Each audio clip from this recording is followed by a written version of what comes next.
Seja muito bem-vindo ao nosso canal de estudos bíblicos. Seguimos com a nossa série sobre os livros de Esdras, Neemias e Ester. E hoje nós abordaremos os capítulos 7 e 8 do livro de Esdras. Importante você ter em mãos a sua Bíblia, pois leremos algumas passagens que teremos como base para o nosso estudo de hoje. E é importante também orarmos ao nosso Deus para que Ele nos oriente. E eu convido você a fazer isso comigo nesse momento. Querido Deus, te agradecemos a oportunidade de estudarmos a Tua Palavra.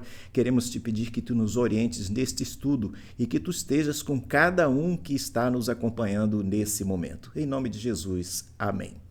Vamos então à nossa leitura. Convido você para abrir a sua Bíblia. Nós vamos ler o capítulo 7 de Esdras, mas apenas os versículos 1, depois o versículo 6 e depois os versículos 9 e 10.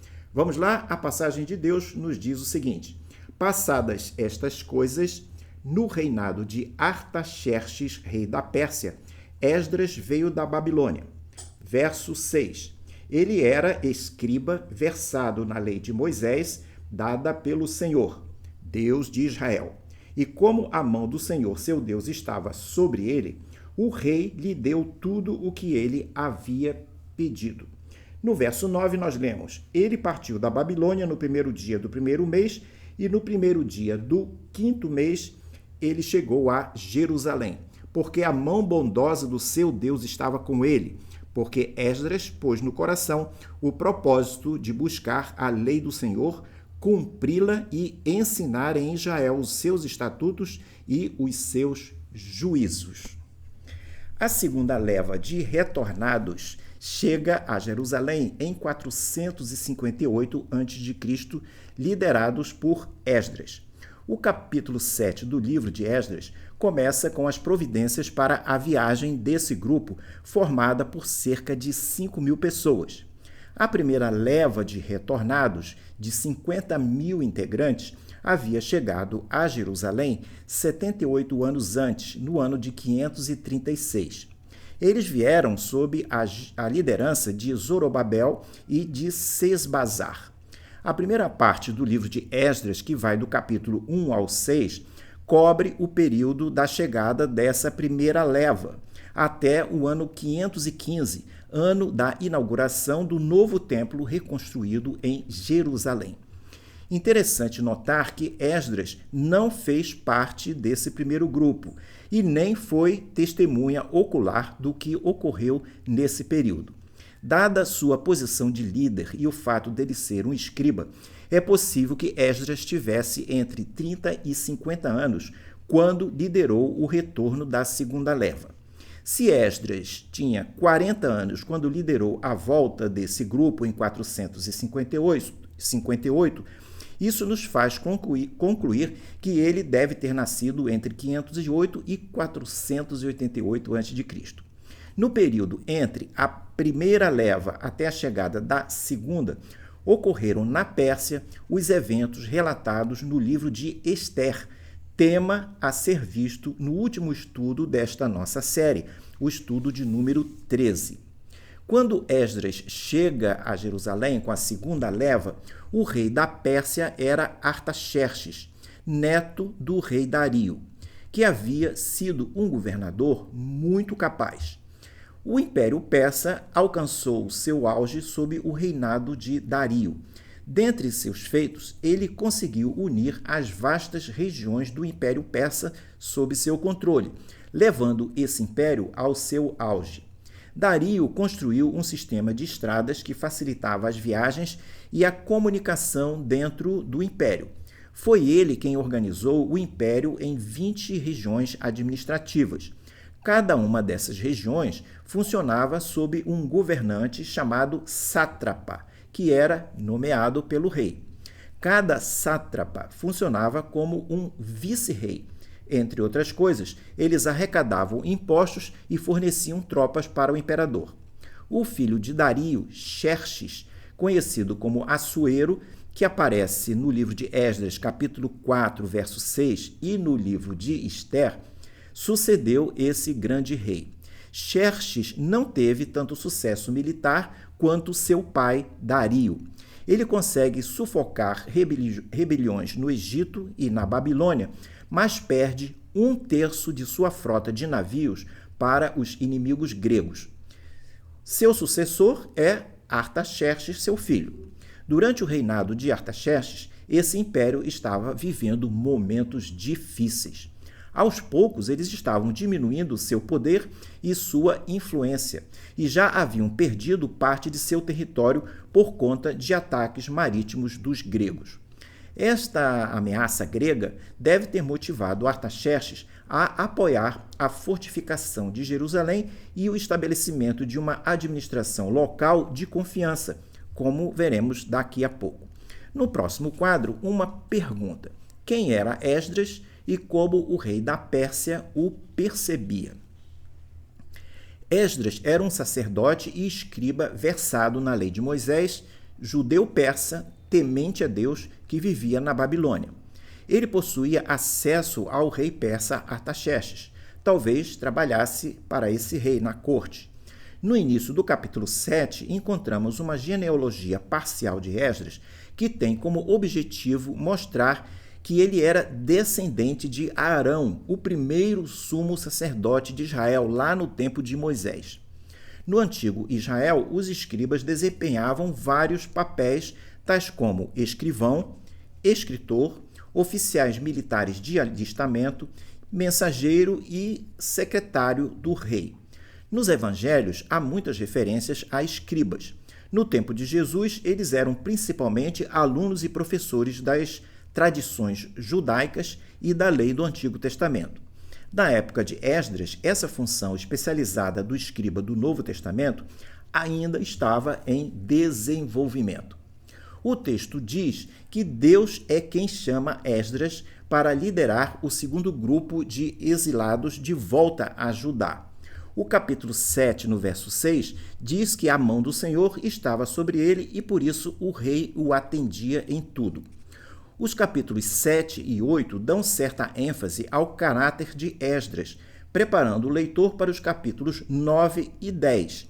Nesses últimos capítulos do livro, os pecados recorrentes da comunidade israelita pós-exílica, eles são tratados, as coisas não estavam muito bem e eles serão tratados e serão objeto de um próximo estudo.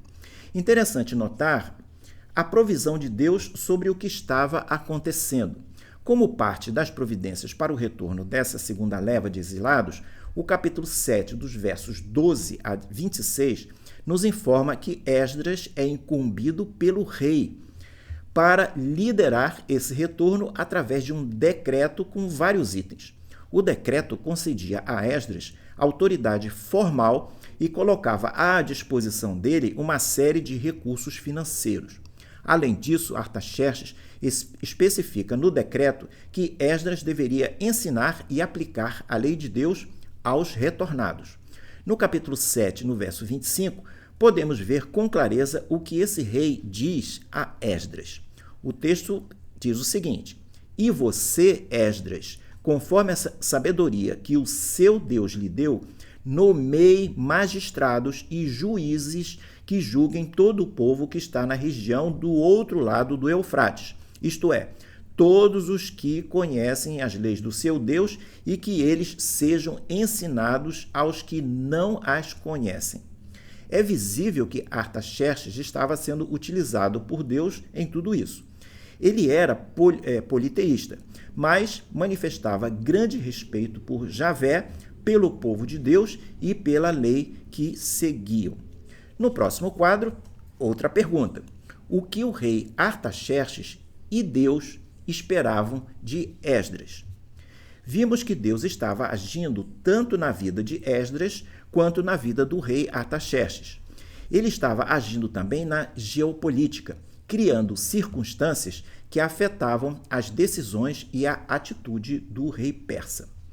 Qual era a motivação de Artaxerxes para designar o Esdras? Naquela época, ano 460, o Império Persa já havia passado do seu apogeu com Dario. Eles estavam sendo alvos de ataques, notadamente vindos de uma confederação de cidades gregas. Usando uma frota de 200 barcos de guerra, os gregos haviam dominado a região da ilha de Chipre. Haviam também conquistado a cidade de Mênfis, no Egito, ambas partes integrantes do Império Persa. Essas ameaças, certamente, contribuíram para Artaxerxes decidir fortalecer de alguma forma a região de Israel. Ele pretendia fazer isso antes que ela fosse ameaçada por essas forças externas. Foi em 458, imediatamente após a queda de Mênfis para os gregos, que Esdras foi designado por Artaxerxes para ir para Jerusalém. Na perspectiva do rei, o objetivo era organizar e fortalecer todo o território que o povo de Deus voltara a ocupar depois do primeiro retorno do exílio, de modo a impedir a entrada de forças inimigas da Pérsia. Do ponto de vista do rei, uma Judéia pró-persa que fosse forte seria um grande obstáculo à ameaça dos inimigos gregos. Esdras passa a ocupar a função de um oficial como autoridade para liderar aquela região de população israelita. Mas o que Deus pretendia para Esdras? O início dos movimentos de retorno havia ocorrido cerca de 80 anos antes com um decreto do rei Ciro. Isso foi também resultante da ação de Deus sobre aquele rei. Agora, na perspectiva de Deus, Esdras deveria restabelecer a prática da lei mosaica entre os israelitas. Deveria também levar o povo a reconhecer o senhorio de Javé sobre Judá e sobre as demais nações. Como mencionado, a motivação do rei persa ao enviar Esdras era ocupar mais ainda o território, além de reconstruir e fortificar aquela região. Mas a tarefa que Deus pretendia para Esdras era outra, sem prejuízo da primeira. Deus queria não exatamente que Esdras reconstruísse Jerusalém materialmente, como aconteceu com o primeiro retorno, e de certa forma aconteceria de novo com o terceiro retorno em 444.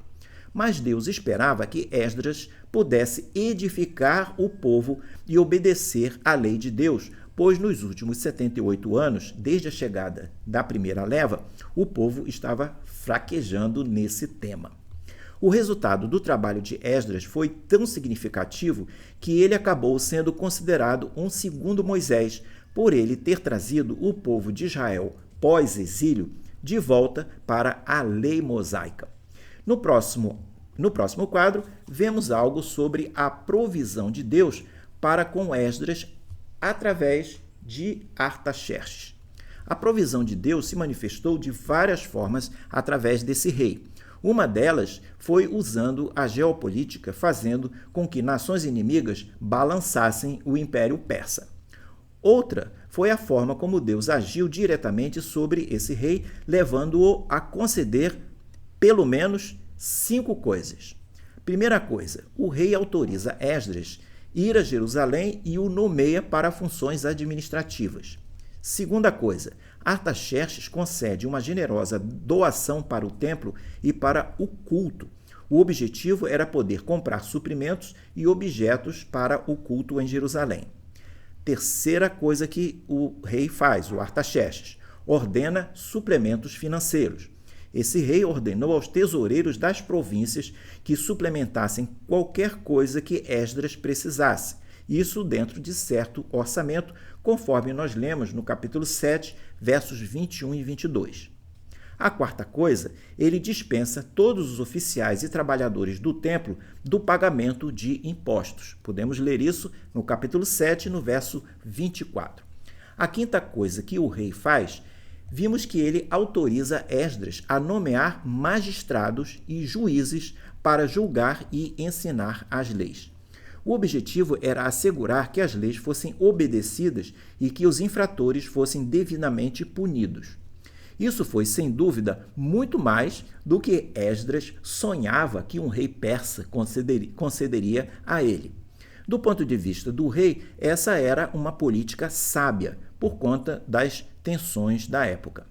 Dadas as ameaças dos gregos contra a Pérsia, o rei acreditava que se concedesse autogoverno político e religioso aos judeus, eles viveriam satisfeitos sob seu reinado. Um motivo adicional para Artaxerxes tomar essas providências é que ele não queria que a ira de Javé caísse sobre ele e seus descendentes. Isso aparece no capítulo 7, no verso 23. Esdras deixa claro no capítulo 7, versos 27 e 28, que foi ninguém menos que Deus quem colocou no coração do rei melhorar e adornar a casa do Senhor. A presença de Deus na vida de Esdras lhe dava ânimo e a força necessárias para desempenhar sua missão. Algo que ainda acontece hoje, quando o crente se coloca nas mãos de Deus. No próximo quadro, vemos que a provisão de Deus completa a caravana naquilo que faltava. Não foi tarefa fácil organizar uma peregrinação, uma caravana composta de cerca de 5.000 pessoas. Homens, mulheres e crianças teriam que viajar por 1.500 quilômetros a pé, distância entre São Paulo e Salvador. Seria uma jornada demorada que levaria 4 meses. Além do número expressivo de pessoas, a caravana levava cerca de 29 toneladas de carga. Eles teriam que atravessar regiões desérticas e hostis, com o risco de serem atacados por grupos armados. O curioso é que Esdras decidira não pedir escolta ao rei. Se ele pedisse, certamente receberia tal recurso. Porém, ele não faz esse pedido. No capítulo 8, verso 22, vemos o motivo quando ele diz: porque tive vergonha de pedir ao rei exército e cavaleiros para nos defenderem do inimigo no caminho, porque já lhe havíamos dito: a mão do nosso Deus está sobre todos os que o buscam para o bem deles, mas a sua força e a sua ira são contra todos os que o abandonam. Esdras reúne os integrantes da caravana em um acampamento antes da partida. O capítulo 8, verso 15, nos informa que eles permanecem por 3 dias à margem do rio que corre para a Ava, talvez um dos afluentes do rio Eufrates. Ali era um ponto de encontro para uma revista final da caravana antes de iniciarem a longa jornada de volta a Jerusalém. Nessa parada, Esdras percebe a ausência de levitas. Como retornar a Jerusalém e restabelecer a prática da lei e o culto sistemático no templo sem levitas e seus auxiliares? Pode ser que, até aquele momento, os levitas não tivessem se juntado à caravana de retornados por conta de acharem que não eram necessários, ou se mantinham desanimados com o desafio da viagem. Mas, mesmo que seus trabalhos não fossem tão glamourosos, eles eram essenciais para ajudar os sacerdotes em suas atividades. Esdras envia mensageiros para procurar levitas que pudessem aderir à caravana. Eles buscam não só levitas, mas também seus auxiliares, chamados de servos do templo. Deus estava agindo nas pessoas que eles estavam procurando, e a resposta a essa iniciativa foi positiva. O texto de Esdras, capítulo 8, verso 18 e 19, nos diz que, como a bondosa mão de Deus estava sobre eles, 38 levitas e 220 servos do templo responderam esse chamado. Mesmo com o pouco tempo que eles possuíam para arrumar as malas, esses 258 homens e suas famílias se juntaram ao grupo que estava acampado. Vemos aqui 3 aspectos da provisão de Deus e também vemos um pouco do caráter de Esdras. A primeira coisa é que o Senhor levanta pessoas qualificadas para o seu serviço. A segunda, ele ajuda Esdras a trazer os levitas. E a terceira, que mostra o caráter de Esdras, ele demonstra humildade ao reconhecer e agradecer que o engajamento daqueles 258 homens havia sido resultado da boa mão do nosso Deus. No próximo quadro, vemos que a provisão de Deus age tanto sobre pessoas quanto molda circunstâncias. Ela aparece direto na vida de Esdras e na vida do rei Artaxerxes, dirigindo-os em várias ações. De certa forma, essa maneira de Deus agir continua acontecendo hoje. Para fecharmos nosso estudo, compartilho com você 3 possíveis aplicações desse tema para nós. Vamos lá? A primeira aplicação é que a obra de Deus requer pessoas engajadas. A Bíblia ensina que Deus costuma realizar seus propósitos diretamente, sem a ajuda de ninguém, ou através da instrumentalidade de pessoas. Quando ele busca a instrumentalidade de pessoas, ele chama alguns para líder e outros para ajudarem a executar o projeto. Nem sempre o número inicial de pessoas será compatível com o tamanho do projeto, o tamanho da missão ou o tamanho da atividade que precisa ser desenvolvida. Mas, se for algo que Deus está conduzindo, ele vai intervir de alguma maneira e resolver, ajudando-nos a responder perguntas tais como: o que eu devo fazer? Quando eu devo fazer? Com quem eu posso contar? Esdras sabia o que fazer em termos da viagem para Jerusalém.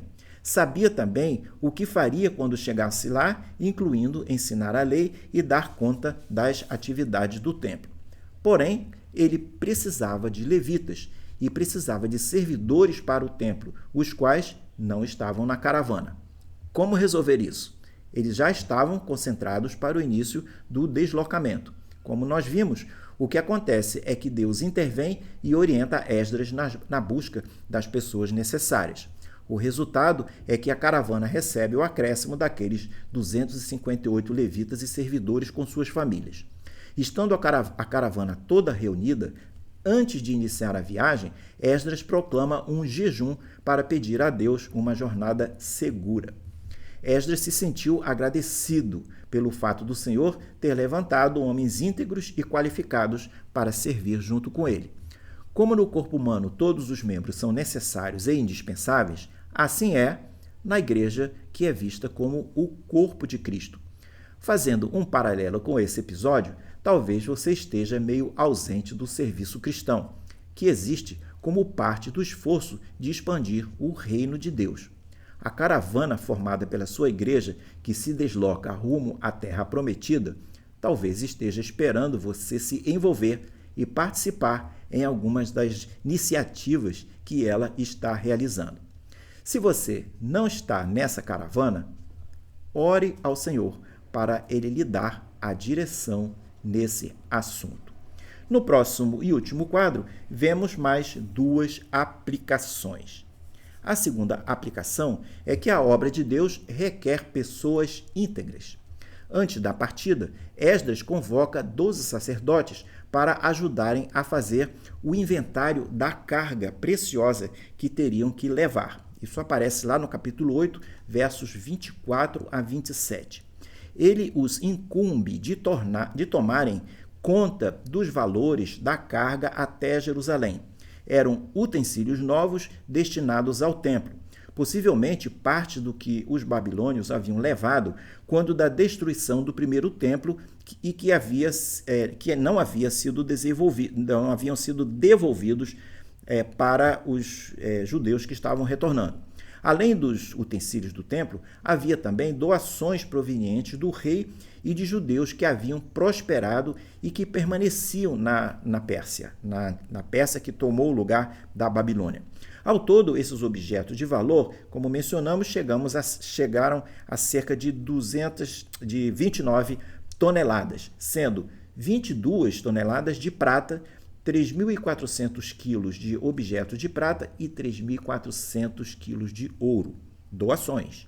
Esdras confia nesses homens e lhes diz, no capítulo 8, verso 28 e 29, vocês são santos ao Senhor, santos separados, e santos são esses objetos, bem como esta prata e este ouro, oferta voluntária ao Senhor Deus dos seus pais. Vigiem e guardem essas coisas, até que as pesem na presença dos principais sacerdotes, dos levitas e dos chefes de famílias em Israel, em Jerusalém, nas câmaras da casa do Senhor. Fazer as coisas com cuidado e com honestidade, registrando as transações por escrito, é um sinal de sabedoria e não de falta de confiança.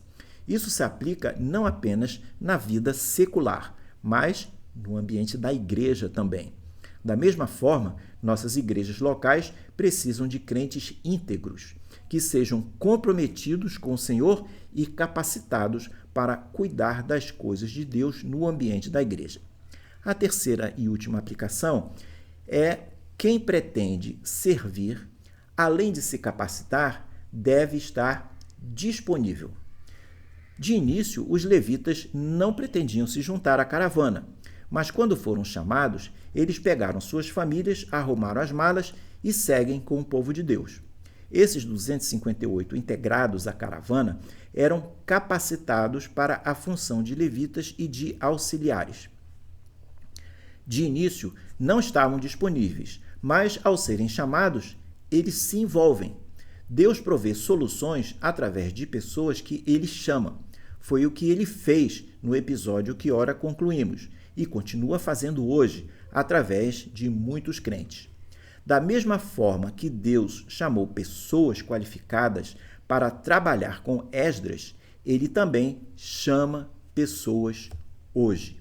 O serviço cristão na igreja precisa de pessoas com qualificação.